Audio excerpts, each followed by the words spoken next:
se sont rencontrés ici l'année dernière. C'est une jolie histoire. C'est une jolie histoire qui commence par une vidéo, normalement. On va lancer la vidéo et je vous raconterai la jolie histoire derrière.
J'appelle Marco Simeoni et Marc Aymon à me rejoindre sur scène.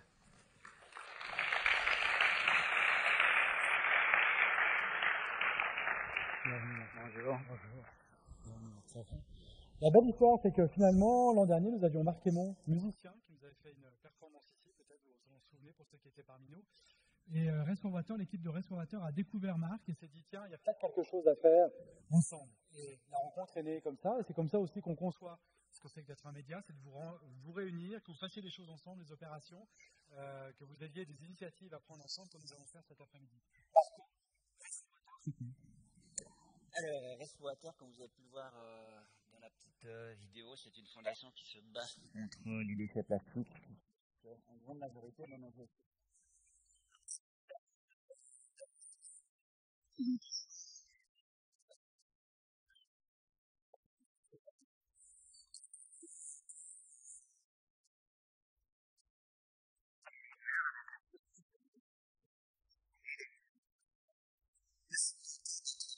Par un kite. Et ce que je vais faire passer comme message, c'est que déjà on parle de transition énergétique. Je pense que le mot transition, il est trop faible. C'est une rupture maintenant, c'est un changement radical qu'il faut avoir. Transition, ça prend beaucoup trop de temps. Et ce bateau-là, il est aussi là pour démontrer qu'on peut le faire. Aujourd'hui, on a déjà fait plus de 40 000 kilomètres avec la combinaison de l'hydrogène, du solaire, des batteries et du vent. Ça fonctionne, ça marche. Maintenant, il faut l'appliquer. Et ça fait partie aussi du travail de Race4Water, de démontrer que les solutions, elles sont là, elles existent, et puis que maintenant, il faut les déployer à grande échelle. Voilà, donc mes slides, elles sont... Voilà, il faut que je me stabilise, voilà. Donc aujourd'hui, devant vous, vous avez une personne qui est en colère. Je suis en colère parce qu'en 2010, j'ai décidé de créer cette fondation pour préserver nos océans des plastiques. Et à cette époque-là, j'étais déjà en train de dire, attention, il y a de l'urgence, il y a une urgence. Et maintenant, 9 ans plus tard, c'est plus une urgence, c'est une catastrophe. C'est une catastrophe environnementale sans précédent.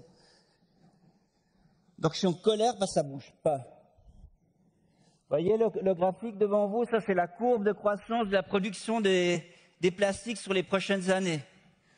5 à 10% de la production mondiale des plastiques finissent dans nos océans. Aujourd'hui, c'est plus de 12 millions de tonnes par année qui finissent dans les océans. C'est 25% des poissons qui ont déjà du plastique dans leur estomac. C'est une catastrophe environnementale. C'est un camion poubelle chaque minute qui finit dans l'eau de plastique. Et ce qui est encore plus terrible, vous voyez ce qui est en rose, les pays du G7 envoient 50% de leurs déchets plastiques dans les pays asiatiques. Alors que la technologie, on l'a, on sait faire. Pourquoi on envoie nos déchets plastiques sur un continent qui n'a pas la capacité, qui n'a pas les moyens de les traiter? 80% de la pollution des océans proviennent de l'Asie. C'est là-bas maintenant qu'il faut agir si on veut stopper cette terrible hémorragie. Le recyclage. Le recyclage aujourd'hui du plastique, c'est une arnaque. Le plastique, il n'est pas du tout fait actuellement pour être recyclé, ça ne marche pas. Pour preuve, à peine 15 à 20% des plastiques sont recyclés. Et c'est à 90% du PET, les bouteilles. Vous savez qu'une bouteille d'eau plate et une bouteille d'eau gazeuse, elle n'a pas le même PET, parce qu'une bouteille d'eau gazeuse va contenir du gaz, donc sous pression. Donc on va changer, on va ajouter dans le plastique des additifs, des adjuvants. Et une bonne partie de ces additifs, en plus, c'est considéré comme des POP, des polluants organiques persistants, hyper nocifs pour notre santé. Tout le modèle de l'industrie du plastique aujourd'hui est à revoir. Et c'est pour ça que l'industrie du plastique nous dit en 2030, en 2035, parce qu'ils savent très bien que ça ne marche pas avec ce qu'on a aujourd'hui. Il faut du temps pour pouvoir retransformer toute cette façon de fabriquer. Quand P&G, Nestlé nous parle de bioplastique, de plastique recyclable, c'est vrai. Mais c'est vrai dans 10 ans, dans 15 ans, le temps que toute cette filière, énorme filière, change. Et en attendant, chaque minute, c'est un camion de poubelle de plastique qui finit dans l'eau. Ce n'est pas nous qui avons créé ces plastiques qui ne sont pas recyclables. C'est l'industrie du plastique qui a créé ces plastiques juste tellement bien conçus qu'on ne peut pas les recycler ou les récupérer. Donc maintenant, c'est aussi à cette industrie de s'investir, pas seulement sur un futur modèle de recyclage, mais sur les dizaines et millions de tonnes de plastique qui finissent dans nos océans continuellement.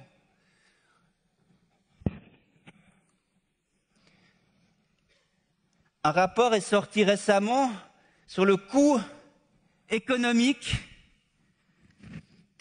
de toute cette pollution des plastiques dans les océans. Vous voyez ce montant ? 2500 milliards par année. Qui c'est qui paye pour ça ?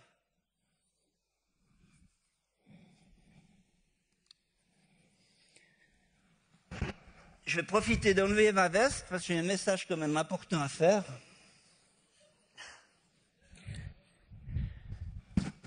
voyez, j'ai un partenaire qui s'appelle Breguet. J'ai mis 7 ans pour avoir un partenaire qui est d'accord de se confondre au problème, de mettre son image et sa marque au profit des déchets plastiques.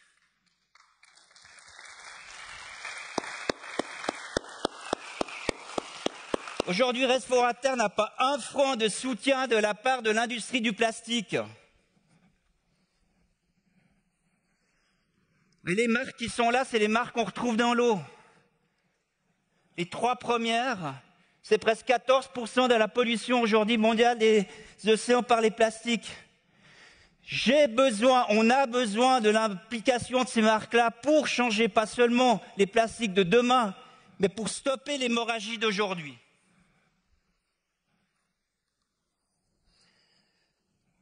Alors, comme vous avez aussi pu le voir dans le film, Resforater, elle n'est pas seulement une fondation qui travaille sur le terrain, mais au parallèle, on essaye aussi d'amener des solutions. On n'est pas seulement là pour dénoncer le problème, mais on est aussi surtout là pour amener des solutions. Ça fait 9 ans que je suis sur le terrain. Ça fait 9 ans que je voyage partout. Je fais le tour de la planète. J'étais sur tous les vortex de plastique en bateau pour voir ce qui se passait. Et aujourd'hui, on a développé un modèle qui part du collecteur de rue. On doit absolument valoriser les déchets plastiques, tous les déchets plastiques, pas seulement le PET, pour que ces gens-là les ramassent, qu'on puisse les traiter.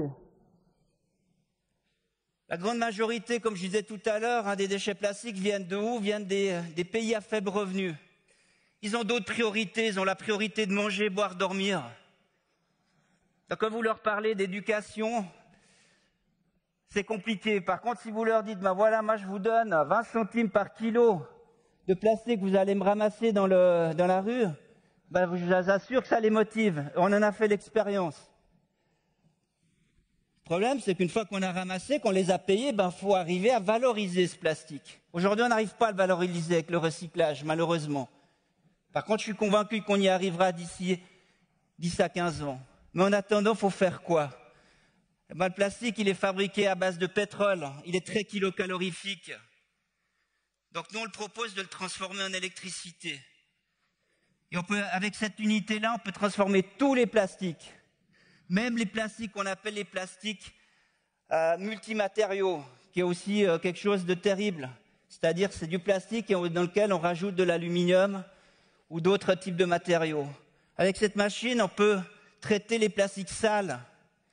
Je n'ai pas besoin de dépenser énormément d'argent dans le nettoyage des plastiques. Ils peuvent être salins, ils peuvent avoir passé des années dans la mer, ils peuvent avoir du ketchup, de la moutarde, il n'y a aucun souci. Il faut juste qu'on casse en petits morceaux de plastique et le mettre dans l'unité. Vous avez vu l'unité tout à l'heure dans le film? Voilà l'unité. C'est l'unité prototype. C'est une unité qui fonctionne. Aujourd'hui, cette unité est à Vernon, à 100 km au nord de Paris. Et je vous invite à venir voir cette unité fonctionner. Parce que Resforater ne va pas pouvoir la déployer, cette unité à grande échelle, sans le soutien des multinationales, sans le soutien des politiques, pour la déployer dans ces pays émergents, dans ces pays à faible revenu.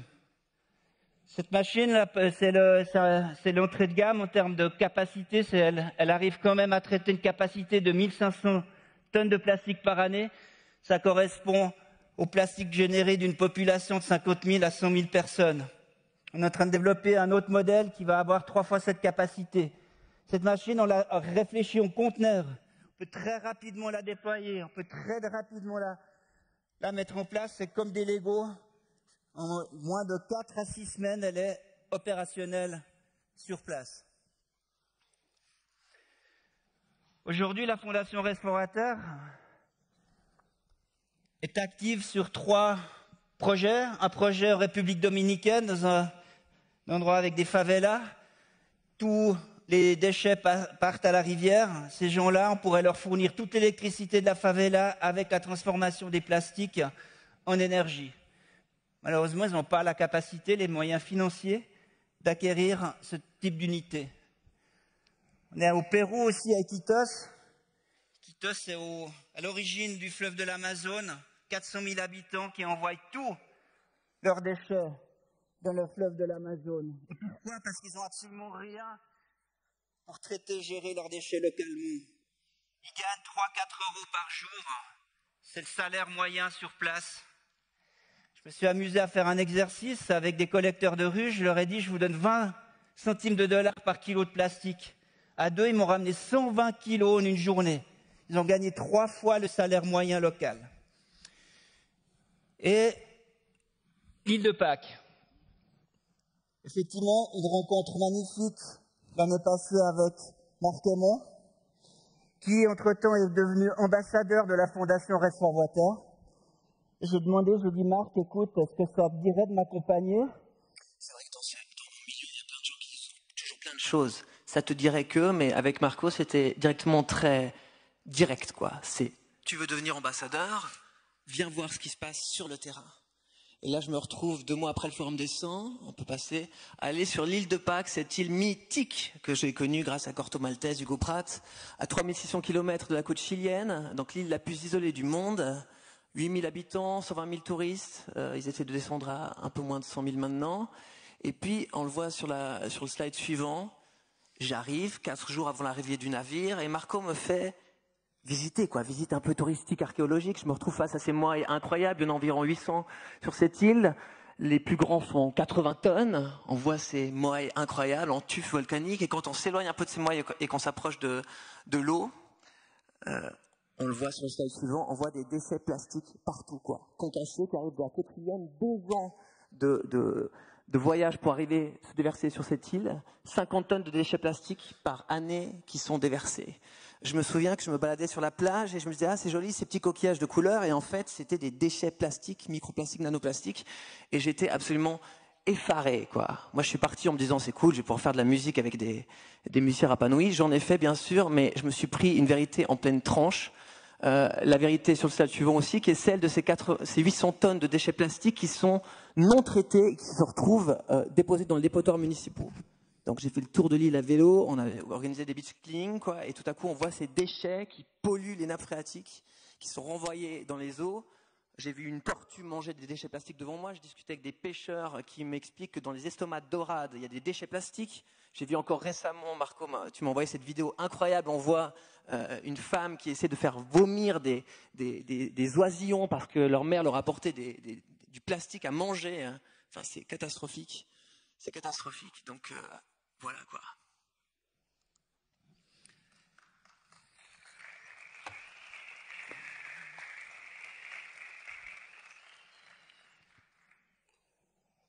Le temps, on n'en a plus.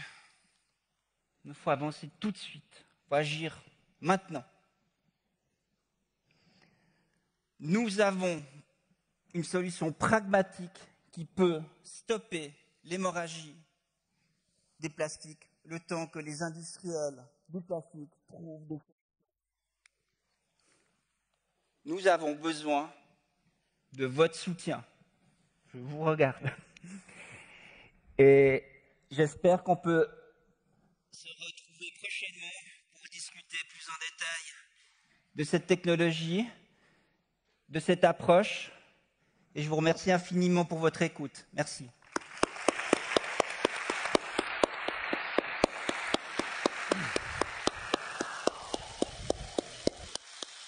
Merci.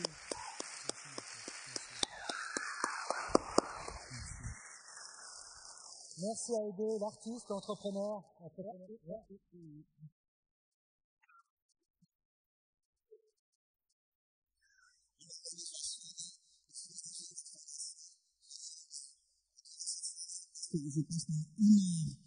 Des présentations et des explications. Donc, soyez les bienvenus à cette soirée aussi de fundraising. Merci.